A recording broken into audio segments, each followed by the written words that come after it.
نصلايخا بزيغونص تسعرلهم 13 ستويكاوي ميلاتات አዳላው ጽሑፍ ገብረ ሚካኤል ፍስሐየ ስቶይክ ዝብል ቃል ነቲ ሓደ ሰብ ኣብ ግዜ ስእነት ቃንዛ ሕሰም ምቾት ወዘተ ከንጸባረቕ ወይ ክውንኖ ዘለዎ ከም ሓቦ ዓቕሊ ተጸዋርነት ትዕግስቲ ወዘተ ዝኣመሰለ ውሽጣዊ እንታይነት ወዲ ሰብ ዝገልጽ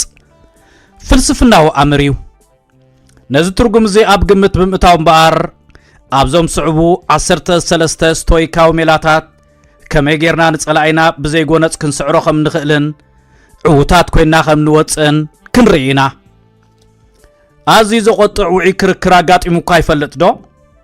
ኣብ ኩሉና ዘጋጥም እዩ ኣብ ቤት ጽሕፈት ዘጋጥመና ዘይምስማዕ ምስ ፈተውትኻ ዘጋጥም ባእሲ ወይ እውን ኣብ ሜድያ ዘጋጥመና ውዑይ ክትዕ ክኸውን ይኽእል እዩ ይኹን ዳ እምበር ቀጥታዊ ኣካላዊ ጎንፂ ከይተጠቐምና ንግጭት ክንኣልየሉ ንኽእል ሜላ ከም ዘለኸ ንፈልጥ ዶ ጥንታውያን ስቶይካውያን ማለት ክኢላታት ስምዒታዊ ምቁጻርን ምኽንያታውነትን ብውሕሉልን ልዙብን ኣገባብ ጸላኢኻ ንምክልኻል ዘኽእለካ ዘገርም ጥበባት ማለት ሜላታት ከቕርቡ ክኢሎም እዮም ኣብዚ ጽሑፍ እዚ ካብቶም በዓል ሰኔካ ኤፒክቴትስን ማርቆስ አውሬሊዮስን ዝኣመሰሉ ለባማት ሰባት ዝተወስዱ ንዘጋጥሙና ግጭት ንምውጋድ ዝሕግዙና 13 ስቶይካዊ ድርኺት ዘለዎም ሜላታት ክንርኢና እዚ ኣገባብ እዚ ጎነፃዊ ሓይሊ ዘይኮነስ ዝያዳ ዓቕልን ጻዕርን ዘድልዮ እዩ እንተኾነ ካብ ትገብሮ ጻዕርን ላዕሊ ብልጫታት ውሽጣዊ ሰላም ዘላቒ ፍታሕን ዝለዓለን ተስፉን ዝምድናታትን ዘለዎ እዩ ስለዚ ከም ሓቀኛ ስቶይካዊ ግጭት ከመይ ጌርካ ክትኣልዮን ከም ዘለካ ክትምሃር ትደሊ ዲኻ ኣስተውዕል እቲ ቀንዲ ኣገዳሲ ዓወትካ ኣብ ግዳማዊ ቃልስኻ ዘይኮነስ ኣብ ምልከታ ኣእምሮኻን ልቦናኻን እዩ ዘሎ ሓደ ንጸላኢኻ ብግቡእ ኣጽንዓዮ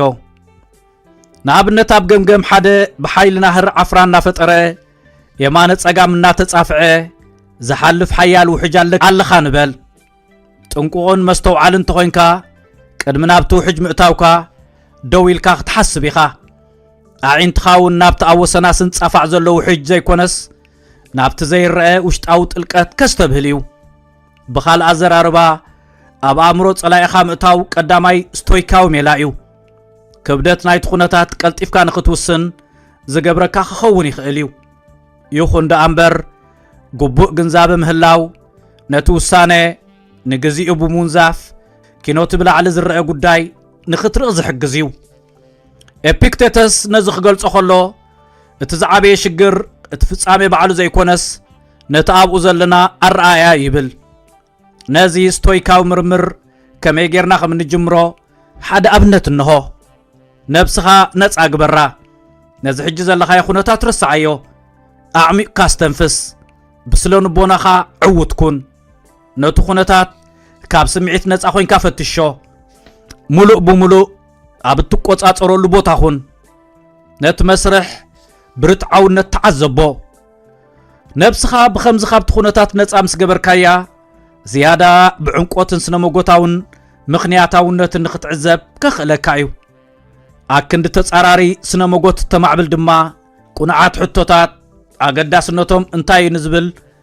ኣጸቢቕካ መርምር ስለምንታይ ኣብ ዝብል ሕቶ ድህብ ኣብ ዝርዝራቶምን ባህርያቶምን ተገደስ እንታይ ዘስድዖም ዘሎ እንታይ ዘሻቕሎም ዘሎ እንታይ እዮም ዝደልዩ እንታይ ዓይነት ናይ ህይወት ፍጻሜታት እዩ ንኣረኣዮም ጸሉ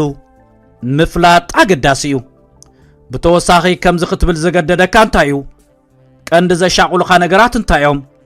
زبلو كفتات حتوتات بمحتات أقدست حسابات كبي كاليو بتناتو مرة يفتشو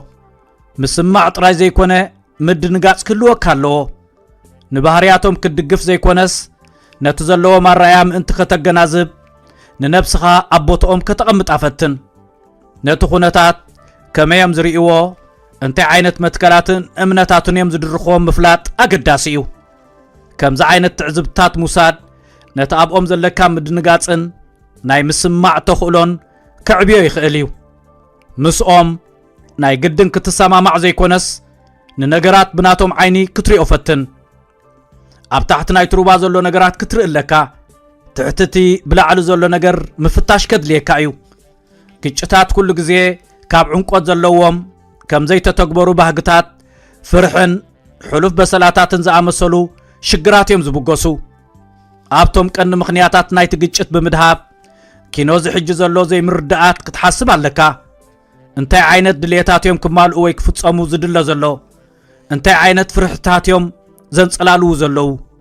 زبلو حتتات كملوسو زلوهم يوم ازي على شازي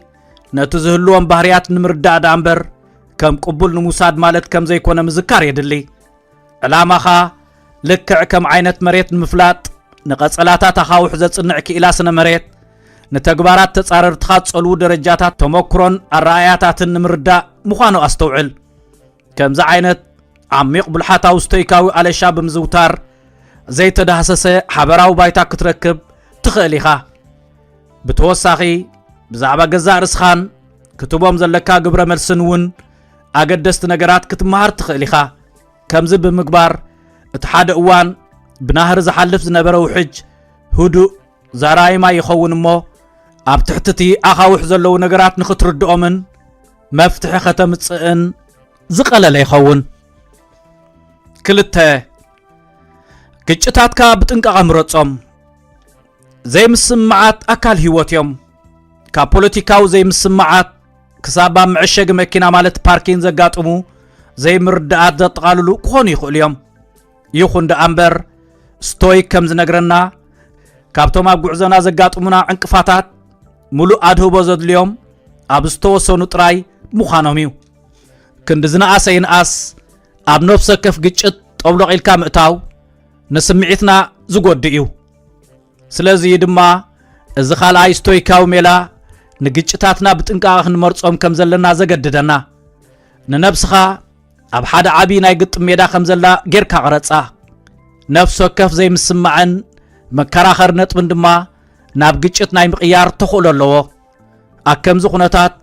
حدا حيال ستويكاوي ناب تبأس تهانديدو قدم مئتاو نفسو كف قرص مريت مالت كونتات نمصنع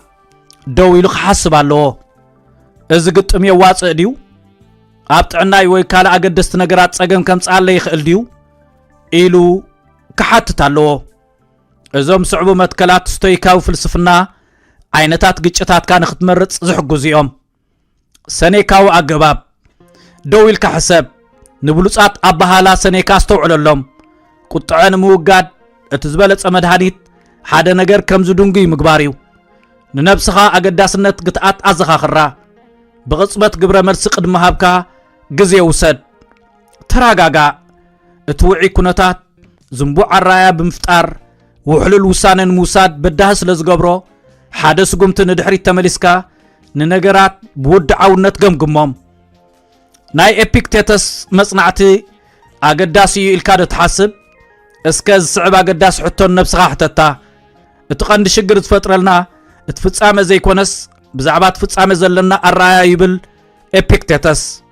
از خطعزي امورالكا تعناها ويابزخون أقداس نقرنا هيوتكا حق انيا تصلوا اللو الكادو تحسب ويس ابكند ناب تختقوص اصرو زلكا امبات دهب ناب تامن قد زلو عنقاف امني كمتتكر بمقبار مليسو قچوچو زبليو كل عقمتاتكا ابتم حق انيان أقدست النقرات كمزوعل بمقبار بعد معنت كتبقط ممن ابت حدا غزي سقتا طقام خون يخليو نغرات ككمام ماصاصوم كفصمو كتفقد عليكا زبل متكل ماركوس اوروليوس كتدهبن تخليخا በአባሃህላ ማርቆስ አውሮሊዮስ ዝበዝሐ ግዜ ፈጺንካ ዘይምውሳን እቲ ዝበለጸ ስጉምቲ ክኸውን ይኽእል እዩ መብዛሕትኡ ግዜ መልሓስካ ምእካብን ነገራት ክሳብ ዝሓልፉ ምጽባይን እኹል ክኸውን ይኽእል እዩ ንኣሽቱ ነገራት ምውጋድ ወይ እውን ናብ ትርጉም ኣልቦ ክርክር ንዘይምእታው ምውሳን ውሽጣዊ ሰላም ንምዕቃብ ብሉጻት ኣገባባት ርእሰ ቁጽጽር ክኾኑ ይኽእል እዮም ዝብል እዩ ገምጋም ጥቕምን ጉድኣትን ስቶይዝም ግበር ጥቕምን ጉድኣትን ገምግም ብመሰረት ኣእምራዊ ጸዓትን ተኽእሎ ውጽኢትን ዝኾነ ግጭት ዋጋ ኣለዎ ዘይምስማዕ ኣብ ዘጋጥመሉ ግዜ ክሳራታት ተኽእሎ ዘይምዕዋት ምስ ብልጫታት ተኽእሎ ምዕዋት ኣወዳድሮም ዋጋ ናይቲ ዓወት ቅቡል ድዩ ሓደ ሓደ ግዜ ክብርኻ ዓቂብካ ማኣስ ኢድካ ከም ትህብ ምፍላጥ እቲ ዝበለጸ ሓይሊ እዩ ንግጥማትካ ብብልሓት ክትመርጾም ከም ዘለካ ምፍላጥ ድኻም ወይ ዘይምውሳን ኣይመልክትን እዩ እንታይ ደኣ ሓይልኻን ግዜኻን ክሳብ ክንደይ ውስናት ምዃኖምን ብጥበብ ክትጥቀመሎም ከም ዘለካን ዘመልክት እዩ ከምዚ ዓይነት ስቶይካዊ ፍልጠት ብምጥቃም ናይ ህይወትካ መቃለሲ ባይታ ተረጋጊእኻ ክትኣልዮን ጸዓትካ ኣብቲ ዝያዳ ዘድልየካ ግዜ መታን ክትጥቀመሉን ክትዕቅቦ ትኽእል ኢኻ 3 ብህድኣትን ንጹር ቃላትን ተዛረብ ንጸላኢኻ ንኹናት ተዳሊኻ ከም ዘለኻ ኣጽዋራትካ ብምምዛዝ ዘይኮነስ ብቓላትካ ትገጥሞ ከም ዘለኻ ጌርካ ንነብስኻ ሕሰባ ኣብ ከምዚ ኩነታት እቲ ስቶይካዊ ሜላ ንጹርን ህዱእን ኣገባብ ክትክተል እዩ ዝመርጽ ምኽንያቱ ኣብ ክንዲ ምጽራፍን ምክሳስን ንዝያዳ ሃናጽል ዝብ ማዕጾ ዘርሑ ስለ ዝኾነ እዚ ብልሓት እዚ ከም በዓል ሰኔካ ዝኣመሰሉ ስቶይካዊ ኣተሓሳስባ ዘለዎም ለባማት ሰባት ዝምንጭ ኮይኑ ብመሰረቱ ኣብ ሓደ ጉዳይ ዘለካ ርድኢት ሓፍ ንምባልን ጽላኣት ንምጉዳልን ሕቶታትካን ሻቑለትካን ብኣድማዕነት ከተቕርቦም ምኽኣል እዩ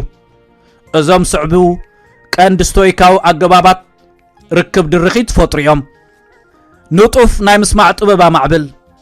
ኪኖ ናይ ምዝራብ ተራኻ ምጽባይ ዘሎ ሕሰብ ቅድሚ ሓሳብካ መሃብካ ብዋዳድርትኻ ዝብሎ ዘሎ ብጽሞና ስማዕ ብዝተኻእለ መጠን ብቓላትን ብኣካላዊ ምንቅስቓስን ነቲ ዝብሎ ስምዓዮ ኣይተቋርጾ ብንቕሓት ርእስኻ ብኣወንታ ነቕንቕን ኣዒንትኻ ናብኡ ኣተኪርካ ጠምትን እዚ ኣብ ርእሲኡ ዘለካ ኣድናቖትን እንታይ ይብል ከም ዘሎ ከም ዝተረዳእካን ዝገልጽ እዩ ንስምዒታቱ ኣኽብሮን ንሓሳባቱ ዋጋ ሃቦን ናይ ግድን ምስ ሓሳቡ ምስማዕ ዘይኮነስ ምድንጋጽ ኣርኢ ዋላ እውን ምስኡ እንተዘይተሰማምዕኻ ንስምዒታቱን ንሓሳባቱን ኣኽብሮ ከምዚ ዝብሉ ሓሳባት ተጠቐም በዚ ጉዳይ እዚ ከም ዘይተሓጐስካ ይርዳእኒ እዩ ወይ እዚ ጉዳይ ንዓኻ ኣገዳሲ እዩ ዝመስል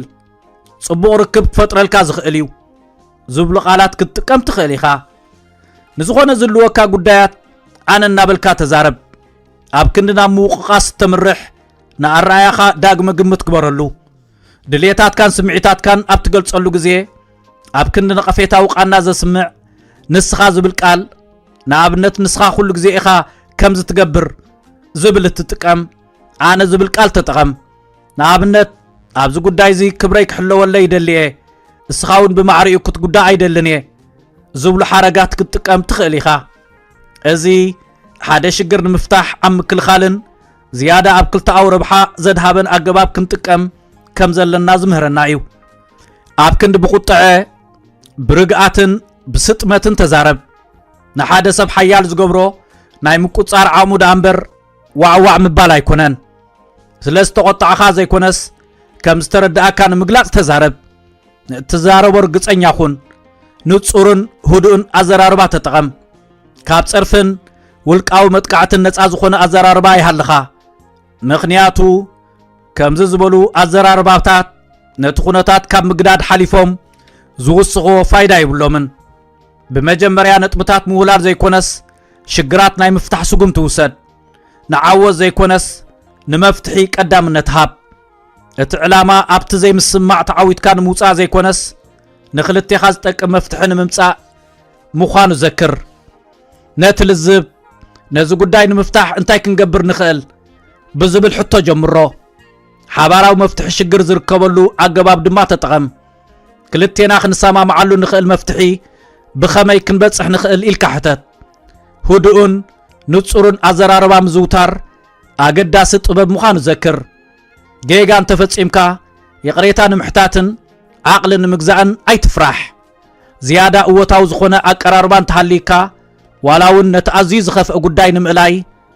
زقلل يزخون 4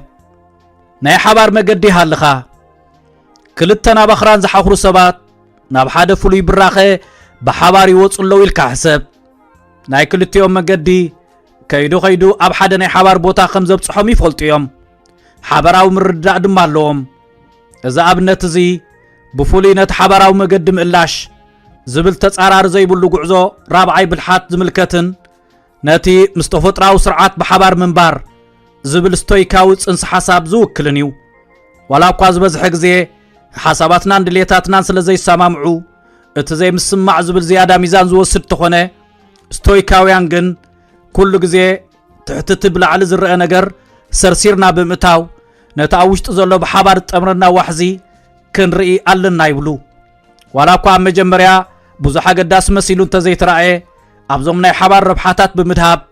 أمساياو محزنتاو مالت حونتاو مفتحي كمتصزخل ناي متحقازن مرداءن مقان كنفتر نخلينا ناي حبار بايتا ستويكاو علشان مجمار إذ الصعبة قباب تختل الرايخا كاب آنا ناب نحنا قيرو كينولك أو الرايات أمت نزلكا زي مسمع أب كند بعيني أنا دو نسخات ريو داقم مستخخال بمقبار كمتحبار نابناي حبار علامة رعيو إذ الصعبة قمت أتو كلتينا خابز قداي انتا إنان دل زلنا إلكا حتت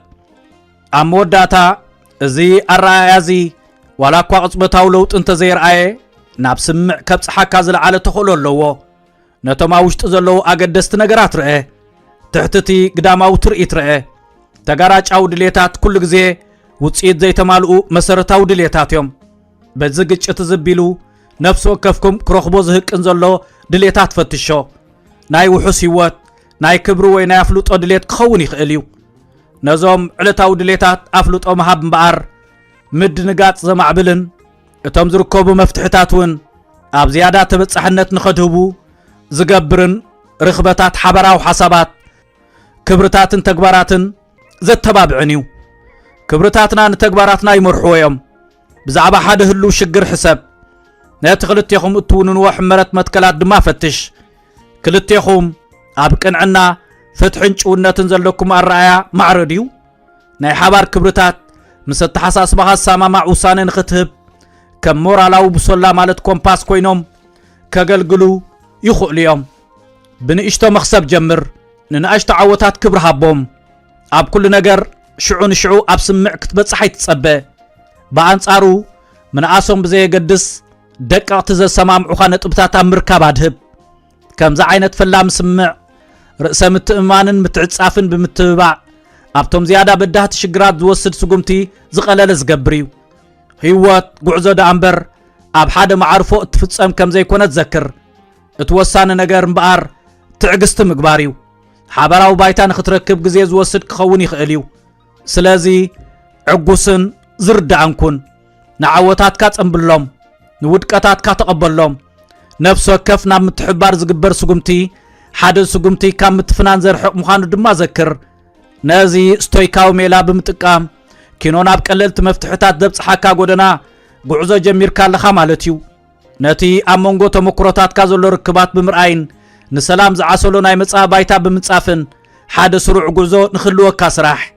اتوم بحبراو حساباتن ربحاتاتن زمرحون بحبار زجمرون ابطر زمردا كم زبصحو استوعل حموشته نابتناتهم بحلي سرسيركا اتو ننبسها بقدم حدا سراور امريت سرقه عبي قرب كم زلا غيرك حسبا نز قرب كابت زلون منقصاص كاب نبر على حيل خمزه دل فلوطيو بخال مداي حدا بلي حسب كم نفاسن ماين زامسلو باطاتات كم ز عينت حيال قرب نخون انت عينت رقيق صلوا خمزلو يفلطيو اذا ابنت زي نتاوشت بحلوم سرسيركا اتو زبلا بحالا زنصبارقن طبب بزمولون بسلاماون اغباب شجرات ناي مفتاح اقم زلون مسارحيو ادهبونا نابت هابتام تحستو زلو مريت مالت حساباتن بحلن نايتوم سبات دامبر اول قاون تاينوتوم كون يبلون ውሽጣዊ ኮምፓሶም ምርዳእን ምኽባርን ምስቲ መሰረታዊ እምነቶም ሰማማዕ መፍትሒ ከምጽእ ይኽእል እዩ እዚ ድማ ኣምሳያኡ ልባዊ ናይ ሓሳብ ምልውዋጥን ዘላቒ ስምምዕን ዝፈጥር እዩ ናብቲ ብኽብሪ ዝተደረኸ እምነታትካ ዘብፅሓካ ስቶይካዊ ጉዕዞኻ ንምጅማር እዞም ስዑብ ኣገባባት ተኸተል ነትሕዝቶ ናይቲ ባህሊ ማለት ክብሪ ግለጾ ቅድሚ ነቲ ቀንዲ ጉዳይካ ምንዳፍካ መጽናዕትታት ብምክያድ ናብ ሓደ ኽኢላ ስነ ባህሊ ተቐየር እንታይ ዓይነት መትከላት እዮም ዝኽተሉ ንባህርያቶም ዝገዝኡ ክብርታት እንታይ እዮም ነቲ ዛረብዎን ዝገብርዎን ብጽሞና ተኸታተሎ ንዝቕበልዎን ዝነጽግዎን ኣትሒቶም ዝርእይዎን ተዓዘቦ እዚ ተኽእሎ ርክባት ነቲ ኣብ ክብርታቶም ዘለካ ስእላዊ መብርህ ማለት ካርታ ከቃላጥፈልካ እዩ ነቲ ፈላላይ ክብሪ ኣወግዶ ሓበራዊ ጉዳያት ፈትሽ ክብርታቶም ምስ ክብርታትካ ዘይቃደው እዮም ኢልካ ምሕሳብ ኣውግድ ዋላ እውን ነቲ ኩሉ ኩነታት ዘይሰማምዑ እንተመሰሉ ሓበራዊ ባህግታት ኣልሽ ክልቲኡ ወገን ጉባኣቱ ክፍጽምን ቅንዕናን ርትዓውነትን ክርእን ኣለዎ ከምዚኦም ዝበሉ ሓበራዊ ክብርታት ምርካብ ጉዳያትካ ንዕኦም ብዝምስጥ ኣገባብ ንምቕራብ ከም መራኸብ መስመር ኮይኑ ዘገልግል እዩ በቲ ስምዖም ቋንቋ ተዛረቦም ንኽብርታቶም ብንጹር ምስ ተረዳእኻ ኣብ ክንዲ ከተታልሎም እትፍትን ተልእኾኻ ምስትናቶም ከም ዝሰማማዕ ግበር ረብሓታቶምን ሻቕሎቶምን ብዝገልጽ ኣገባብ ተዛረቦም ከምዚ ክትገብር ከለኻ ነቲ ናትካ ኣብ ዋጋ ዕዳጋ ከየእትኻ ሓበራዊ ባይታ ብምፍጣር ክብርታትካ ምስትናቶም ሰማማዕ ምዃኑ ትነግሮም ኣለኻ ማለት እዩ ተግባር ካብ ቃላት እንዳዕሊ ስለ ዝዛረብ ብተግባር ኣርእዳ እምበር ብዙሕ ኣይትዛረብ ቃል ብቓል ክትገልጸሎም ኣብ ክንዲ ምፍታን መፍትሒታትካ ክሳብ ክንደይ ነቲ ናቶም እምነት ሓሳባት ዝሓቁፍ ምዃኑ ኣርእዮም ፍሉያት ኣብነታት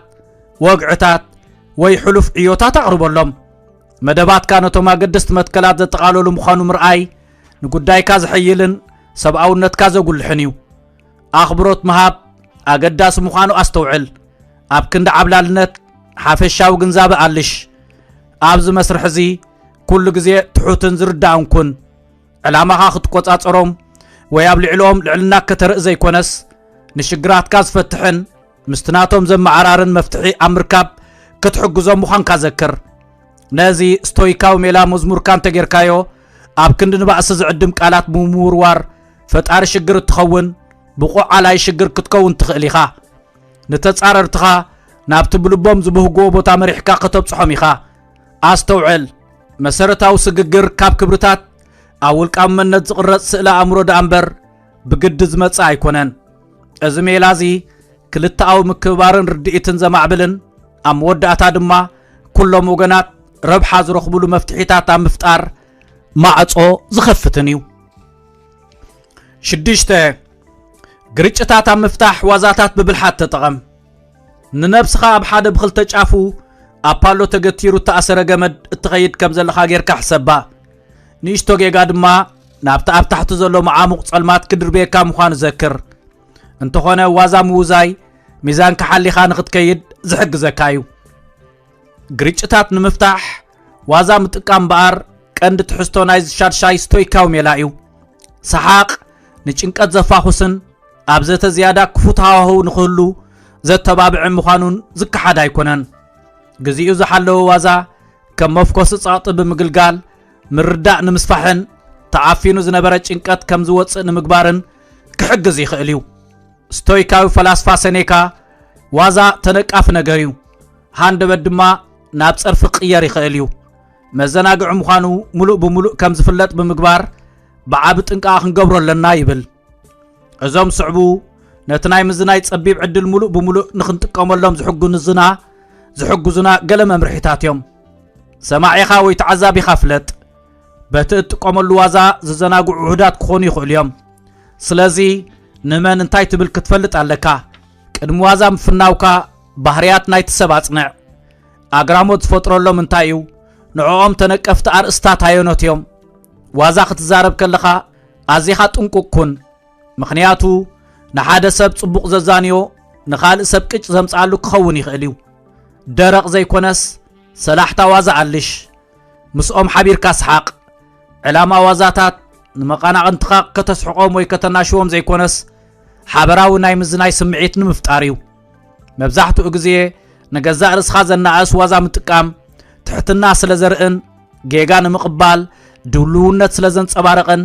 وحسنت فتريو غزي وسان نغريو نتخونتات مسنببكايو دغيم كان ببو وازا بجيغا ابطقمن توعيلو اعنا وصيت كختل يخليو مزاني حساب قدم مصاكا ناي تخونتات درجه سمعيت گمگم اتوطر ابز حيله درجه انتلو نغرات كساب زهادو مصناح تمراصيو هداتن تحتنان انصبارق صرفن لاصن نيو بولم كابتنقافي تداغاغامنتن اولقاو متقعت زتكورن ارستات نص ازخونه صوري وازا تطقم استوعل اتعلاما مرخب دندل نختهانص امبر كتعني يكونن وازا كمسارح امبر كمركوس يكونن انتخونه زي مسمع بسلام نمعراف دما اوازا طراي ايتمركوس ولا كوا چرقان حغاز مسارح تخونه نتغبو ركب اوسنت غدايات زغبر زرب كتك يبلون تامراتاو مفتح غيركاون كرأ يبلون نتخونتات نمهدان كفتنت نمتبعن جن ها حالفكا كتقملهم يغبا زيت امامن تخوينو كل غزي ابطنقا غدهب قنعدي ايكونن ابزبل كاموسان ملوء بملوء موغادو تزبلصيو متمان جيغا مسفصمكا دغينكا حمملاسو مجمريا مفطارو زقلله مخان ذكر وازاون كوميو وازا ستويكاو حسابات تطقيمكا صبو ركب نمهناص صقطن مفقاسن ግጭታ مفتاح بلوص بايتان مفتارن اتزبلص مسارح كخون يخليو ناي سحاق حيلي ابتناي مسمار حيلو مخانو استوعل بغبو انت تطقيمنالو اوطر زلو كنتات نامردان مفتحن كقير يخليو ازي ازي زغرم وصيت زلو مسارحيو شوعات تداناغاصخون ننبسخا بحدا اشغارو غوبو مس عركخا خمزلخا غيركا وسدا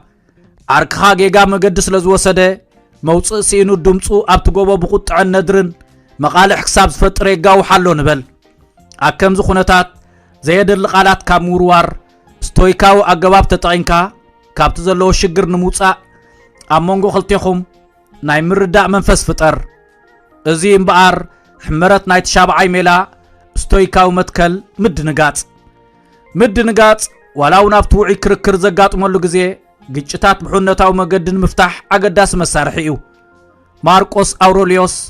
ናይ ተኻልአይ ወገን ስምዒት ብምርዳእን ንተመክሩ ዋጋ ብምሃብን ሓቀኛ ርክብ ክንመስርትን ንዝያዳ ውጽኢታው ዝርብ ማዕጾ ክንከፍት ንኽእሊና ይዝብል ነዚ ሓያል ስቶይካው አገባብ ከመይ ጌርካ ከም ተማዕብሎ ሓደ ኣብነት እንሆ ኣራያኻ ካብ ኣነ ናብ ንስኻ ቀይሮ ንኹነታት ብናቶም ዓይኒ ክትሪኦ ፈትን ابناتكا ጉዳይ ጥራይ ካብ ተድህብ ካብትናቶም አራያ ተበጊስካ ሙሉእ ግንዛቤ ናይ ተኹነታት ንኽልወካ ጻዓር እንታይ ዓይነት ናይ ህይወት ተመክሮ ንስምዒቶም ክጸሊ ይኽእል ይኸውን እንታይ ዓይነት ዘይውሕስ ኩነታትን ሻቁለትን ክደፋፍኦም ይኽእል ይኸውን ከምዚ ዓይነት ናይ ራያ ለውጥ ምድንጋጽ ብምትባዕ ነትፉሊ ሓቅነቶም ንኽትፈልጥ ዝሕግዝ እዩ ኪኖቶም ቃላት ዘለዎ ሓሳባት አስተውዕለሎም ነቶም ዘይተዘርቡ ቃላት ውን ስምዓዮም مسكالوت اب تغبرو ركب نتوم بدمصن بزي دمصن زوهابو امتات اقالو بختبو ما قداسيو ازي كم ملكت قانقا قانا ناي زراربا ناي گص ملكتاتن ناي قلات ازراربان خون يخليو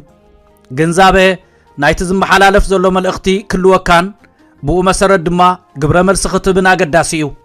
مبزحتو غزي قالاتهم زي ግሉጽነት ስለዝህልዎ ازي نتوشطاو سمعيتات نمقلاع زحግዝዩ فرد قدم مهابكا نطوف ناي مسمعن مردان كلت كلوك كالو فرد مهاب زي كونس افلطو هاب كاب نبهرياتهم نسمعيتاتهم ادنق ولاون مسوم تزي تسمع معكا نسمعيتاتهم تناناغاص مخانكا غنار ايوم እዚ ጉዳይ ንዓኻ حساب ክንደይ አገዳስ ምዃኑ እርዳአኒዩ ወይ ድማ እንታይ ዳ ዝሓረቅካ ትመስል ዝብሉ ቃላት ምትእማን ብምዕባይ ናይ ምክልኻል መንፈስ ኮግድሉ ይኽእሉ እዮም ነትሕቡ ቃንዛ ክትሪኦ ለካ ምንጭ ናይቲ ዘይምስማዕ ረኸቦ መብዛሕትኡ ግዜ ሕርቃንን ቁጥዐን ውጽኢት ናይ ዓሙቕ ስምዒታው በሰላዮም ተኽእሎ ምንጭ ቃንዛ ፍርሕን ዘይውሕስ ኩነታትን ክኾንዎም ዝኽእሉ ነገራት ኣስተብህለሎም ኣብ ሓደ ነገር ዓሚቕ መረዳእታ ምህላው ነቲ ምልክታት ዘይኮነስ ነቶም መሰረታዊ ጠንቅታት ንምፍዋስ ዓብ ተኽእሎ ዝፈጥር እዩ ብዓብዩ ድማ ምድንጋጽ ዝሃንጽ እዩ ምስጋና ምስማዕ ማለት ከም ዘይኮነ ዘክር ምስኦም ሓቢርካ ተጓዓዝ ቀቂድምኦም ኣይትኺድ ሓልዮት ምርኣይ ንባህርያቶም ተቐቢልካ ወይ እውን ንሞራላዊ መትከላትካ መስዋዕቲ ጌርካዮም ማለት ኣይኮነን እንታይ ደኣ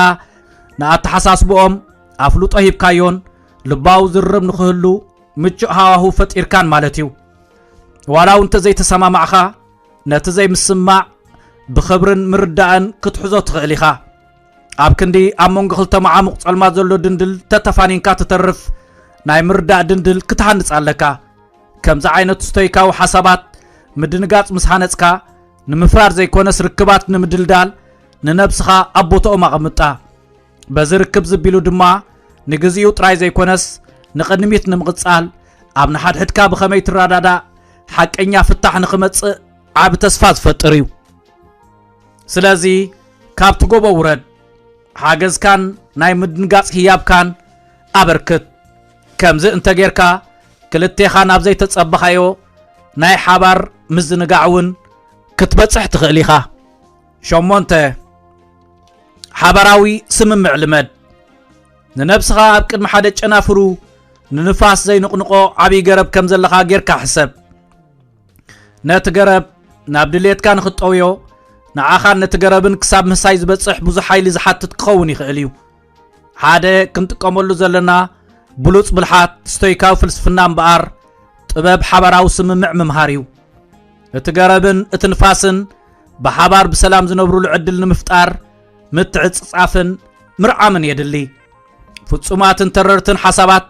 ንዕውት ኣፈታት ሓግርጭት ሙችኣት ዝኾኑሉ ግዜ ሳሕቲ ጥራይ እዩ ኤፒክቴተስ ንነገራት ከም ድላይካ ዘይኮነስ ከም ድላዮም ንክኾኑ ትጽቢት ይሃለኻ ሽዑ ሰላም ዘለዎ ህይወት ክትነብር ኢኻ ይብል ብውሕዱ ገለ ክፋል ናይ ሽግርካን ናይቶም መጻርርትኻን ዘቃልል መልሲ ናይ ምርካብ ክእለት ምልከት ሓቀኛ ሓይሊ እዩ እዚ ስዕብ ኣገባብ ከመይ ጌርካ ነቲ ስቶይካዊ ጥበብዚ ናብ ተግባር ተውዕሎ ዘርኢ እዩ ኣነ ናብ ንሕና ቀይሮ ነቲ ግጭት ከም ናይ ምትሕጋዝ መድረኽ ጌርካ ዳግም ቁረጾ ነቲ ኩነታት ከም ናይ ጽልእ መድረኽ ዘይኮነስ ከም ንኹሉ ዘሰርሕ መፍትሒ ትምህዘሉ ዕድል ጌርካ ረኣዮ እዚ ናይ ኣረኣያ ለውጢ እዚ ኣብ እፈታት ሓግርጭት ንዝያዳ ውህድ ውፅኢትን ፈጠራዊ ኣገባብን ዘተባብዕዩ ሓበራዊ ዕላማታት ኣለሊ ዋላውን ኣብቲ ዘይንጹር ኩነታት ናይ ሓባር ባይታ ኣልሽ ናይ ነዊሕ ግዜ ናይ ሓባር ሸቶታት ፈትሽ ኪኖ ዝህሉ ዘይምርዳእ ዘሎ ዕድላት ርአ ምናልባት ክልቴኹም ተመሳሳሊ ክብርታት ርትዒ ኣኽብሮት ወይ ኣፍራይ ናይ ስራሕ ሃዋሁ ዘለኩም ክትኮኑ ትኽእሉ ኢኹም ከምዚኦም ዝበሉ ሓበራዊ ዕላማታት ምርካብ ናብ ሓበራዊ ስምምዕ ንኽትበጽሕ ባይታ ዘንጽፉ እዮም ቀዳምነት ስራዕ ንምጅማር ድማ ድሌት ይሃልኻ ገለ ዝርዝራት ጥራይ ማዕረ ኣገዳስነት ክህልዎም ይኽእል እዩ ገለ ነገራት እውን መስዋዕቲ ክትከፍለሎም ዘለካ ዝያዳ ኣገደስቲ ክኾኑ ይኽእሉ እዮም እቲ ቀንዲ ኣገዳስ ነገር ኣየናይ ምውሳን ከድልየካ እዩ ነቶም ትሑት ኣገዳስነት ዘለዎም ንኽትሓድጎም እውን ተዳሎ እዚ ድማ ነቲ ቀንዲ ጉዳይ ዝምልከት መልሲ ኣብ ምእላሽ ነኸተድህብ ክሕግዘካ እዩ ክልቴኻ ትዕወተሉ ኣገባብ ኣብ ፈታት ሓግርጭት ድለ ኣብ ክንዲ ዓወት ናይ ሓደ ወገን ጥራይ ተናዲ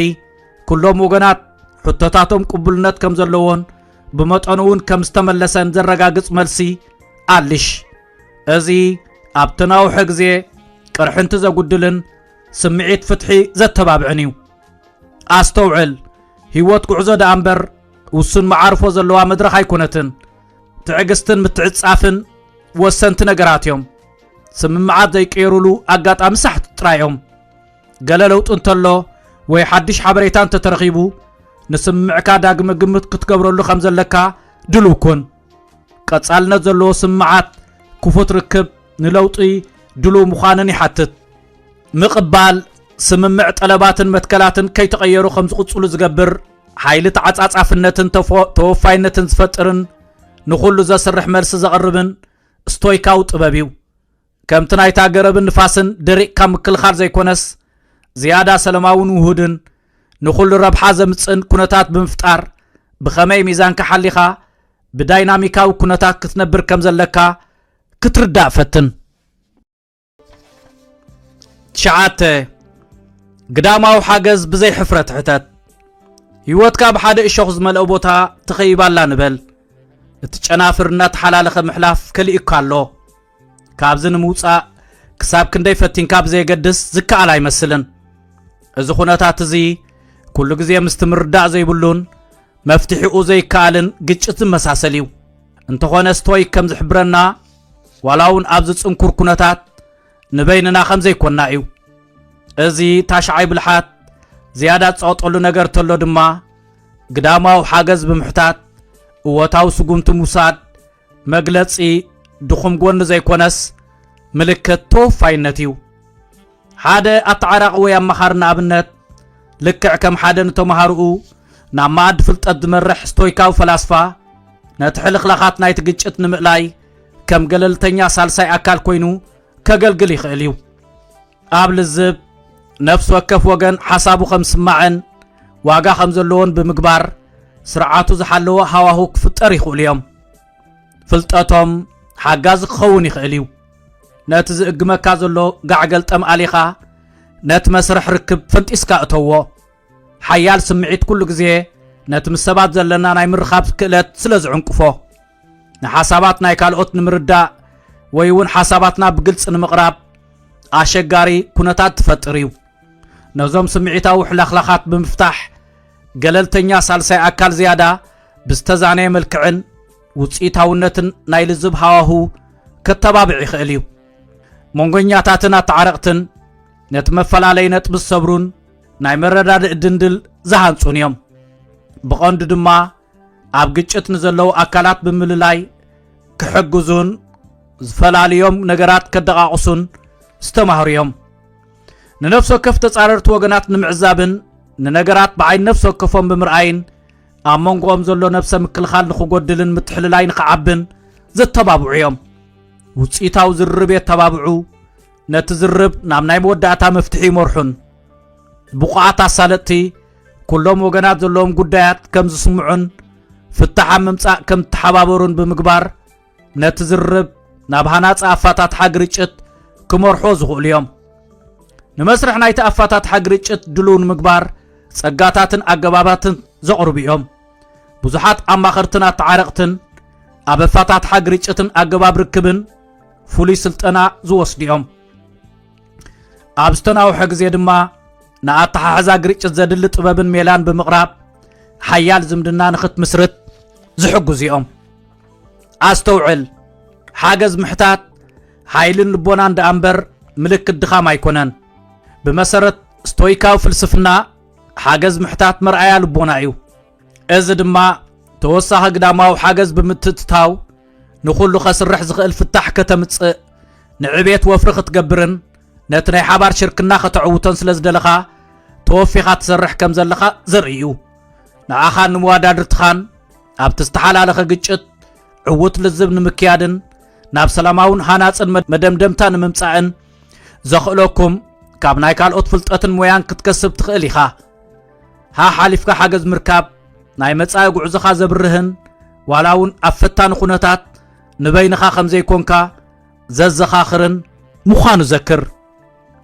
عسرته حدقت ننبس خامس حد عبي كوحت اسيرا بتبلحت ጫፋቱ نسغاخا ناقورارص نقلقل حزوكا يوردالو نبل اكم زخنتات اب حلف اسيرو زحزكان نقدميت نخيت قصل زغبركان كبدت ناي قريتان قطعونونيو حدقت حدا خابتن خمزه عينت وطرن خفاخوس زخل ستويكاو فلسفنا زقربلنا هياب غزان اسنايو حلف ويوتنا يكون بحرياو ناي كالو سبات بحدقت زدمساسيو سنيكا اتقيم تحيزو زنبر كل غزيه مسقسلو ينبر بانصارو حدقت نتاسيرو زحزكا سمعيتات زفاخوسن زياده نصرنتن امراو سلامن حسكان خطقصل زغبرنيو يبل ابستيكاو غعزو نفسنا كميغيرنا حراخ من نغبرا ابنت نهو نتاتو كرو خاباتهم ناب غزا رسخا غيرو بزعبا ابطعناخا خمصالكا زخل صلوا افلطو حبو زياده غدات كابت خال سب زمص زيكونس اوشتخا قيمتان قطعن كام محز بغسيو ኣገዳስነትካ ዘጉድል ንውሳነኻ ዝጎድእ ሕጉስ ንኽትከውንን ሰላም ንኽህልወካን ዘሎ ተቕሎ ዝያዳ ከቢድ ዝገብርን እዩ ሕድገት ክትገብር ከለኻ ንጥዕናዊ ጉዳይካ ቀዳምነት ሃብ ጽልዋ ናይ ራእያ ድማ ኣፍልጦ ሃብ ነቲ ኩነታት ኣስፊሕካ ፈትሾ ሕድገት ሓደ ግዜ ንድሕረ ባይታን ዕላማታት ናይቲ ካልኣይ ወገንን ኣቓልቦ ምሃብ ዘድልዮ ግዜ ኣሎ እዚ ድማ ንተግባራቶም ምእማን ዘይኮነስ ንሕፅረታቶምን ተቓልዓነቶምን ምቕባል ማለት እዩ እዚ ናይ ራእያ ለውጢ እዚ ድማ ነቲ ዘለካ ተደናገጽነት ክድርዕ ዝኽእልን ንስምዒታዊ ሳዕቤን ናይቲ ኩነታት ዘጉድልን እዩ ዘክር ግን ሕድገት ግበር ነቲ ዝኽሪ ዘይኮነስ ነቲ ሕሉፍ ሕደጎ ሕድገት ምግባር ንሕሉፍ ምርሳዕ ማለት ዘይኮነስ ምስኡ ዝተተሓሓዘ ሕማቕ ስምዒታት ምግዳፍ ማለት እዩ ነቲ ካብኡ ዝወሰድካዮ ትምህርቲ ዘክሮ እቲ ከም ቂምን ጽልእን ዝኣመሰለ ዘሳቀየካ ዘሎ ነገራት ግን ረሳዓዮ ኣብ ንጡፍ ሕድገት ንበር ሕድገት ቀጻሊ መስርሕ ምዃኑ ዘክር ቀጻሊ ተወፋይነት ዝሓትት ጉዕዞ ስለ ዝኾነ ንምቕጻሉ ዝከኣለካ ጻዕሪ ግበር ጽቡቕ ስምዒት ዘይህቡኻ ኣተሓሳስባታት ከም ዝወጹልካ ብምግባር ንጡፍ ሕድገት ከተዘውትር ትኽእል ኢኻ ከም ዕለታዊ መዝገብን ኣእምራዊ ዝኽርን ኣስተንትኖን ዝኣመሰሉ ሜላታት ኣብዚ መስርሕ እዚ ሓገዝቲ ክኾኑ ይኽእሉ እዮም ሕድገት ናትካ ምዃኑ ዘክር ህያብ ንዓኻ ደኣ እምበር ንዕኦም ኣይኮነን ሕድገት ካብ ኣሉታዊ ተሓሳስባ ነፃ ዝገብር ዝያዳ ሓጎስን ርግኣትን ስምዒታዊ ተዓጻጻፍነትን ዝህበካ እዩ ብቐንዱ ድማ ንገዛእ ርእስኻ እተወፍዮ ህያብ እዩ ኣብ ክንዲ ካብቲ ካልእ ሰብ ክትረኽቦ ኢልካ እትጽበ ባዕልኻ ሕድገት ግበር መንፈሳዊ ሕድገት ምግባር ሕሉፍካ ምድምሳስ ዘይኮነስ ህልው ኩነታትካ ክትቅይርን ዝሓሸ መጻኢ ክትፈጥርን ዝሕግዘካ እዩ ንነብስኻ ካብ መቑሕ ምረትን ቁጥዕን ነፃ ብምግባር ኣብ መገዲ ሰላምን ርህራህን ክትጓዓዝ ምርጫኻ ይኹን ኣስተውዕል ሕድገት ምርኣይ ድኹም ዘይኮነስ ሓይልኻ ናብ ጥዕናኻ ዘለካ ተወፋይነትን ዘርኢ እዩ ስለዚ ኣዕሚቕካ ኣስተንፍስ ኣብ ውሽጥኻ ዘሎ ሽግር ኣውፃዮ ንነብስኻ ዝያዳ ነፃነትን ውሽጣዊ ሰላምን ብምምጣው ድማ ንቅድሚት ገስግስ 11 ንግጭት ከም መንገዲ ዕብየት ተጠቐመሉ ካብ ዝኾነ ግጭት ዝያዳ ሓይልካን ተማሂርካን ትወፃሉ ኣጋጣሚ ዘክር መንፈስ ናይ ዝመበል 11 ስቶይካዊ ሜላ እምበኣር ንግጭት ከም ቀንዲ ደራኺ ውልቃዊ ዕብየት ክትጥቀመሉ ምኽኣል ዝብል እዩ ናይ ኤፒክቴተስ ምኽሪ ምዝካር ኣድላይ እዩ ነቲ ካልእ ከም ዘይቅየርን ካብ ቁፅፀርካ ወፃኢ ብምውሳድን ነቲ ኣብ ውሽጥኻ ዘሎ ሓይሊ ብዝበለፀ ተጠቐመሉ ይብል ባዕላዊ ምርምርን ግምገማን ብምግባር ንዘይምስማዕ ናብ መሃሪ ዕድል ክትቅይሮን ከም መንጠረ ባይታ ንውልቃዊ ዕብየት ክትጥቀመሉን ትኽእል ኢኻ ነዚ ንህይወት ክቕይር ዝኽእል ፍጻሜ ከመይ ጌርካ ከም ትጅምሮ ድማ እንሆ ናይ ምምሃር ዝምባለ ይሃልኻ ንመሰናኽል ከም ዕድላት ረኣዮም ካብቲ ንግጭት ከም ሕማቕ ነገር ዝርኢ እተሓሳስባኻ ናብቲ ከም ንምምሃርን ዕብየትን እትጥቀመሉ ዕድል ገይሩ ዝርኢ ኣተሓሳስባኻ ቀይሮ ንተግባራትካን ንድኽመታትካን ንምግምጋም ክፉት ኩን ነቲ ኩነታት ድማ ብኸፉት ልቢ ቅረቦ ነቶም መሰረታዊ ጠንቅታት ኣለልዮም ነቲ ግጭት ከመይ ጌርካ ከም ትገጥሞ ጥንቁቆ መጽናዕቲ ግበር ከምዚ ዓይነት ግብረ መልሲ ንኽህብ ዝድርኸካ እንታይ እዩ ኣየኖት መትከላት ወይ እምነታት እዮም እቲ ኩነታት ዘይሰማምዓሎም ኣየኖት ስምዒታት እዮም ዝያዳ ዓብለልቲ ንተግባራትካ ኸ ብኸመይ እዮም ጸልዎ ንልምድታትካ ድራኸኻ ንኽትርዳእ ቅንዕና ወሳኒ እዩ ስለዚ ነዞም ሕቶታት ብጥንቃቐ ዝተውዕለሎም ክትግበሩ ዝኽእሉ ነገራት ሕሰብ ካብ ሓሳብ ናብ ተግባር ተሰጋገር ነጸብራቕ ስእለ ኣእምሮ ዓጊቱ ኣይሓስካ ዝያዳ ንምትብባዕ ንትዕዝብታትካ ናብ ክትግበሩ ዝኽእሉ ሓሳባት ቀይሮም ብኣድማዕነት ንምርኻብ ሓገዝ የድልየካ እዩ ንጡፍ ናይ ምስማዕ ክእለትካ እተማዕብለሉ ኣገባብ ሕሰብ ስምዒታትካ ሓያል ድዩ ስምዒታዊ ቁፅፅርካ ንምምሕያሽ ናይ ምዝካር ዓቕምኻ ፈትሽ መምርሒታትን ነቐፌታን ኣልሽ ካብ እሙናት ኣማኸርቲ ተመሃር ንውልቃዊ ዕብየትካ ዘተባብዕን ዘይሻራዊ ሓሳባት ዝህበካን እሙን ፈውሲ መሓዛ ወይ ኣማኻሪ ሓዝ ብዛዕባ ተመክሮኻን ትዕዝብታትካን ንሳልሳይ ኣካል ምንጋር ንነገራት ብዝተፈልየ ዓይኒ ንኽትሪኦም ዝሕግዝን ሓላፍነት ዘሰክምን እዩ ዕብየት ደረጃ ብደረጃን كبيد عقل زحاتتن مخانو ذكر زقمتاو لوط تصبه ولقاو معبالن سراحن غزين زدليو نقصال عبيت وفينت كارغاغص نودقت كم ناي ممهارهم موت غيركا وصدو بناش تعوتات دما تحغوس كم ዛ عينت ستويكا فلسفنا مونان نزي مرغا كاب غودا حيلي ناب حيال درخيت غزا رس خامل لاين هاناص سغغرن زمرحيو نزوم ممرحيتات بقبو انت تختيلكا كاودقتكا بايتال حسكا بمتنسا ازيخ حيال لبام كمصن زخل مسناخل نمقطام برئسه امانتن بحبون استدالخا تكونيخا كتعبن كتمهارن كم تخل فلط ولاو نتفتان خنتات نتزبل صمنت كان مللاي كمدايو خوينو كغلغلكا زخل مخانو ذكر 12 دوب كافلت اب حدا دندس بحري دويلكا خلخا معبل مصيو ناغاركا خمز مولو غيركا حسبو حدا سب نبوتها بمورار كم زرب شكا مالتيو دوباتكا من تصارن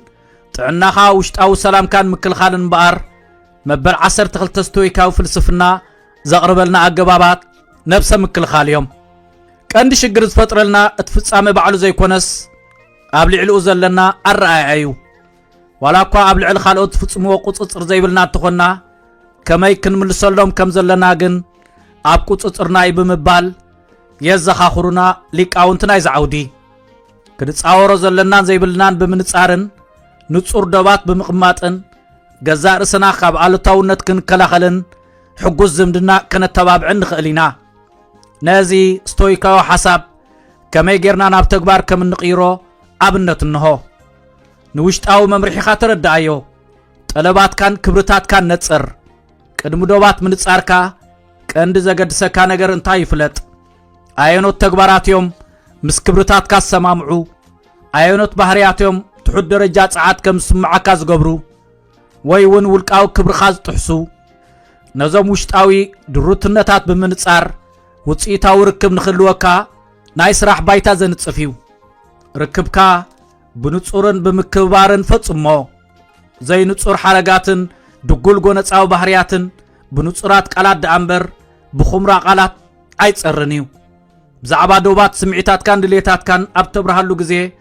ብንጹርን ብቐጥታን ኣነ ዝብል ሓረግ ተጠቐም مخسكاس متحجازن مرداءن مقل الركب كم زدلي ذكر اتميستر صنعاتيو حنساب دوبات كم سنصركا صنعات وسانيو كم حبار مبراهتي صنعكا قصل نغبن إلكا ايتهاب وي ግጭት ከተወገድ ክትብል ሓለፋታት አይትግበር ካብ ካልኦት ክብር ክትረክብን ንኻልኦት ክብር ክትህብን ኣብ ዶባትካ ብምጽናዕ ጥራይ ምዃን ዝተውዕል ንተቃውሞ ድሉኩን نفس وكبسب ندوباتكا قبولو إلكا ايتتصبه مرغصيخا بتحتنا دغينكا بمنصار طلباتكا نمخبار كساب كندي اگداس مخانو بمبراهن نتخولو تقاومو دلوكن دوبكا مفلاط حيل زهب مخانو استوعل رئس حاليوت وسان باتا ابغعزو حرنتيو سلازي دوباتكا منصار امراون سمعيتاون طعناخان موحاس اگداس نگر دامبر ولقاونت ايكونن دوبات كان ساعات كان بمكلخال كتعابيلو تخيل كباب ختوسن تخيليخا از دما مستناي سنيكا شتو مسحقوس لبن مسجون بحرين منبار زبل السما معيو كم ذا عينت ستويكا حساب مرعام امونغوخا مندق زهانت زيكونس نعاخا نتوم نخالقوت ناب عبي كبرن قلوص ركبن اماسيو دما ناب حقوسن ازيا عقابن زمدنا زمرح حبار مبراهتي كفت ارزخليو استوعل نصور دوبات مفتاركا وشطاو حرنت كبرن رقاتن ونين كان اي منبار حيل زبكايو رأس فقري كلو كالو 13 قبر مرسخا تقوطاطرو خمزلك ذكر ننبسخا اما كل برتع بوبلا نفاس كمزلا غيركا حسبا ولا كو نهر نايت بوبلا كاب قصصر كان لعل تخونه انتاي كتقبر كمزلكا جن كتمرص تخليخا اذا ابنت زي نتامبل 13 ستويكاو فلسفنا نريو ميلا خوينو نتي اب كبابي خاز فصم نطفتات زيكونس نغبره ملسخا حلافنت كتوسد كمزلكا ززخاخريو ستويكاو فلسفنا ززخاخرنا نغر تلو حقኛ ኃይል ውሽጥና خام قصار دامبر ኣብ ልዕሊ ግዳማዊ ንጥፈታት ሓይሊ ብምጥቃም ዝመጽእ ከም ዘይኮነ እዩ ኤፒክቴተስ ብሓደ ነገር ንኽንዓግብ ነብስና ኣብ ኣካላትና ዝምርኮስ ምዃኑ ዘሕፍር እዩ ኣብ ህይወት ዘጋጥም ሓጎስ ጎጽ ብዘየገድስ ውሽጣዊ ርግኣት ንረክብ ኣብቲ ክንቆጻጸሮ ንኽእል ግብረ መልስና ብምድሃብ እዩ ይብል ከምዛ ዓይነት ሓያል ስቶይካዊ ሜላ እነማዕብለሉ ኣገባብ ብንሆ ቀንዲ ዝድርኸካ ነገር ወስን ባህርያትካን ስምዒታትካን ኣለሊ ብዛዕባቶም ኩሉ ግዜ ሕማቕ ስምዒት ንኽልወካ ዝገብሩኻ ኩነታት ወይ ንጥፈታት ሓፈሻዊ ግንዛበ ይሃልኻ ጽልዋ ክፈጥሩልካ ዝኽእሉ ካልኦት ሓረጋት ፍጻሜታት ወይ ሰባት ኣለዉ ድዮም ነዞም ደረኽቲ ነገራት ንምቁጻር እንገብራ እታ ቀዳመይቲ ስጉምቲ ኣፍልጦ መሃብ እዩ ረጊእካ ሕሰብ ኣብ መንጎ ሓደ ፍጻመን ግብረ መልስን ናይ ምሕሳብ ግዜ ይሃልኻ ድሕሪ ፍጻሜ ቁልጡፍ ስጉምቲ ካብ ምውሳድ ተቖጠብ ኣዕሚቕካ ተንፍስ ኩነታት ብጽሞና ንምዕዛብን ንምግምጋምን ግዜ ውሰድ እዚ ድማ ጥንቁቕ ውሳነ ንኽትወስድን ኣብ እትፍጽሞም ነገራት ስምዒታዊ ቁጽጽር ንኽህልወካን ዝገብር እዩ ነቲ ሓቂ ዘይኮነስ ንኣረኣያኻ ቀይር ግብረ መልስና ኩሉ ግዜ ብሓቀኛ ፍጻሜታት ዘይኮነስ በቲ ነገራት እንትርጉመሉ ኩነታት ይጽሎ ካልኦት ኣረኣያታት መርምርን ምስቲ ዘለካ እምነታት ኣነጻጽሮን እዚ ነገር ክፍታሕ ዝኽእል ድዩ ከተድህበሎም ዘለካ እንታይ ዓይነት ጽቡቕ ነገራት ኣለዉ ግብረ መልስኻ ብጥንቃቐ ምረጽ ተግባር እምበር ናይ ግብረ መልሲ ሰብ ጥራይ ኣይትኹን ዘድልየካ ሓበሬታ ምስ ኣከብካን ኣረኣያኻ ምስ ኣስተኻኸልካን ቅድሚ ግብረ መልሲ ምሃብካ ኣመራጽታትካ ብጥንቃቐ ምረጾም ብነድርን ቁጥዐን ምምላስካ ከርብሓካ ዝኽእል ድዩ ርጉእ ምዃንን ቁጥዕ ምዃንን ከ ኣየናይ ከስርሓካ ዝኽእል ከመይ እንታይን ትምልስ ንነገራት ከተጋድዶን ከተህድኦን ከም እትኽእል ኣስተውዕል እቲ መፍትሒ ምልምማድ እዩ እዚ ድማ ልክዕ ከም ትቐጻሊ ልምምድ ዘድልዮ ካልእ ዓይነት ዓውድታት ግብረ መልስኻ ንምቁጻር ግዜን ፀዓትን ዝሓትትን መስርሕ ምምሃር ዘድልዮን እዩ ኣብ በዳህቲ ኩነታት ከምዚ ዓይነት ተፈላለዩ ልምምዳት ግብረ መልሲ ብምግባር ስምዒታዊ ተዓጻጻፍነትካን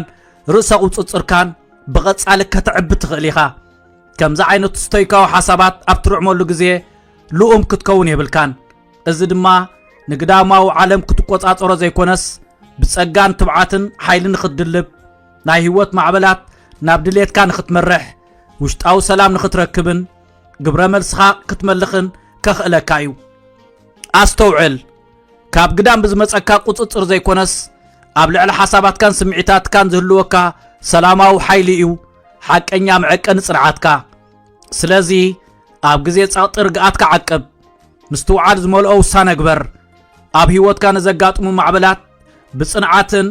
ስቶይካዊ ልቦናን ግጠሞ ከምዚ ዝኣመሰለ ብስቶይካዊ ሜላ ዝተደረኸ ግብረ መልሲ